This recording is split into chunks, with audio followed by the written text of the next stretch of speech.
ওই মধুকুলটা যদুকুলেরই অন্তর্ভুক্ত। কৃষ্ণ মধুকুলে জন্মেছেন, তাই কৃষ্ণের একটা নাম মাধব। মধুর অপত্যং কুমার ইতি মাধব।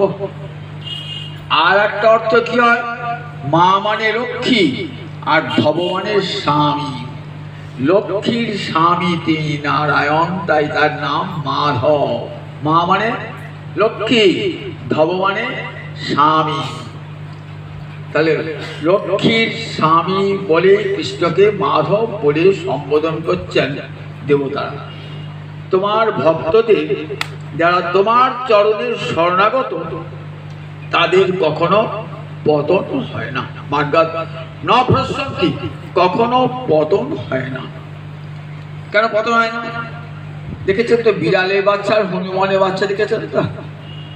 হনুমানের বাচ্চা মাকে জড়িয়ে ধরে থাকে, যে কোনো মুহূর্তে পড়ে যেতে পারে, যে কোনো মুহূর্তে হাতটা ফসিয়ে গেলে বাচ্চাটা পড়ে যাবে।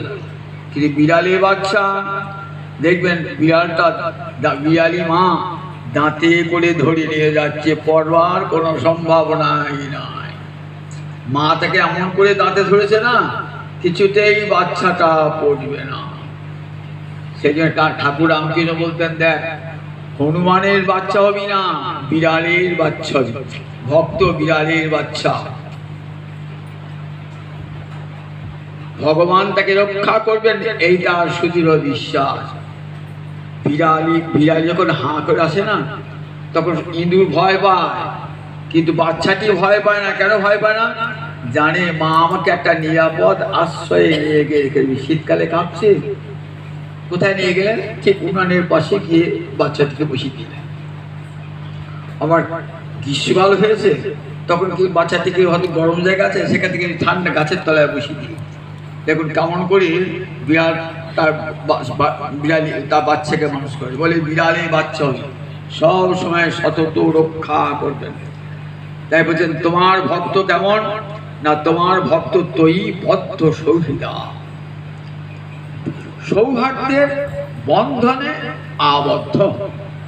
সৌহার্দ্য মানে সুহৃদের ভাবকে বলে সৌহার্দ্য।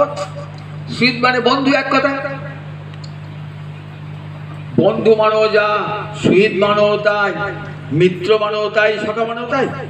বলে একই অর্থ হতে পারে, কিন্তু তাদের শব্দগত অর্থ ভিন্ন ভিন্ন। কিরকম?